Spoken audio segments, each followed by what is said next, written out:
Hello there. Good day. I hope that you are safe and well. Today is a very exciting day because we're kicking off a 4-part series of transformational change. This is obviously a monumental moment where the entire world is amid transformation.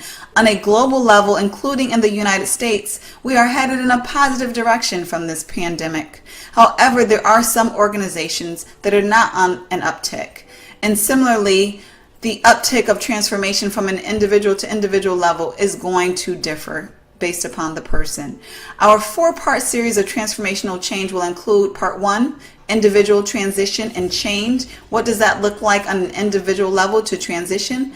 Part 2, the steps needed to develop an effective change leadership strategy. Part 3, we're going to discuss the 10 pitfalls to avoid when trying to lead change successfully. And part 4 is going to be the ways to increase change maturity within your organizations.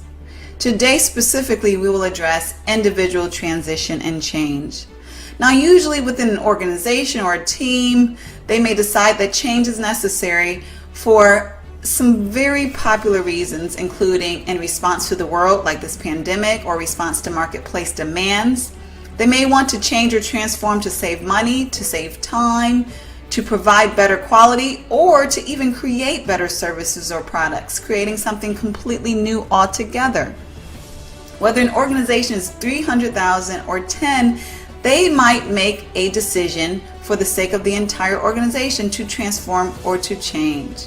However, the individuals within that organization, those individuals have independent needs, independent capacities, and desires that may often vary from the organization or one from another. Your organization may be working to adapt right now due to COVID to telecommuting or what have you. They may be working on changing processes to make them more compliant, or need to cut costs or save money in order to survive. Regardless of the reason for your organization's transformational change, all individuals in your organization will not respond the same way. Now, I would like to share with you what the change process looks like on an individual level.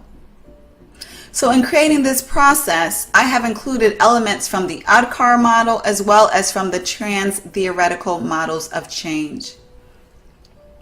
Once an organization has decided to move forward with a change, the leaders make the individuals within the organizations aware.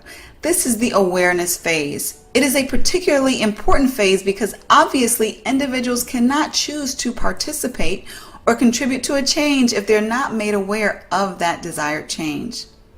This awareness phase can be done well, or it could also be done poorly. Individuals may receive a lot of information regularly, or little information with hardly any regularity at all. The bigger the change, the more information and the more regularly individuals should receive communication. Once individuals receive awareness, they all will go to this contemplation phase. Now, during the contemplation phase, individuals are deciding whether or not to participate in this change. They are contemplating whether it's in their best interest or the best interest of their organization based upon their perspective, whether or not this change should happen. Now, of course, the level of effectiveness in implementing the awareness phase will influence the outcome of the contemplation phase.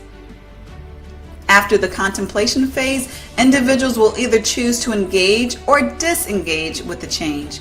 Those who choose to disengage will either go into a full rejection or avoidance phase. The rejection phase is evidenced by verbal or non-verbal defiance and or criticism to the new ways to come. Avoidance is harder to identify initially. The avoidance, it entails a more passive-aggressive approach. The individual is not assertively rejecting the new way and related actions. However, they're avoiding it as long as they can. This can manifest by not making the transformation a priority. They may continue to do things to work as usual, status quo. The rejection and or avoidance phase ultimately leads to the ultimatum phase. In an organization, transformation, this is going to require, obviously, some major shifting for everyone. Individuals will need to eventually adapt to survive and thrive within the organization, or otherwise. In the ultimatum phase, the individual may have rejected and or avoided the new way as long as they could, and now they need to make a decision. In order to be successful and or stay in the organization, they have to adapt. At this point, they either choose to stay disengaged or decide to engage with the organizational change. If they continue to disengage, it often leads to disillusion. That is the separation of the individual and the organization. The relationship that the individual has with the organization or that specific role may dissolve. And if this happens, obviously the individual reaches the final phase, which is failure to adapt.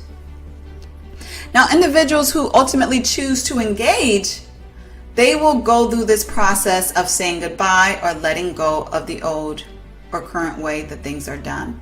The level of emotion required in doing this will depend on a lot of factors, including how long it has been that they've done that work that way, how much they have enjoyed it, and how much people interaction is shaken up. This is going to influence grossly the level of phase changes that they will need to go through and how long in order to ultimately be successful. There are a myriad of factors that will influence this. The process of letting go of this attachment may continue even through all of the phases of the change, just depending on how closely they are attached to the current way of doing things. The next phase is the novice or learning phase. This may require a new process, new skills, learning, new relationships. Essentially, the individual may become or feel like a novice all over again, and this brings anxieties in and of itself. Once the individual can effectively learn the new skills, processes, or relationships, then they are able to start doing the new action effectively. The ability for the individuals to learn and or prepare effectively will be largely influenced by the guidance and resources provided by the organization. As the individuals continue operating in the new way with new actions and behaviors, the individuals then enter the habit phase. Their performance in the new action improves. They gain confidence and comfort in the new way and can contribute successfully to the organization's transformation. They officially reach the final phase, successful transformation. Those are the phases of individual transition and change within the organization transformational process. Thank you for joining us on this journey of transformational change. I hope that you will stay tuned for parts 2 through 4 in the following weeks. If you know a colleague or a friend who will benefit from this information, please share it through email or social media. If you would like to learn more about how to bring a change certification program or a change class to your organization, don't hesitate to reach out by clicking the information here. And to learn about availability of coaching spots with Dr. Lepora for leadership, transformation, or change and talent management services, please reach out for your complimentary exploratory session. Have a wonderful day.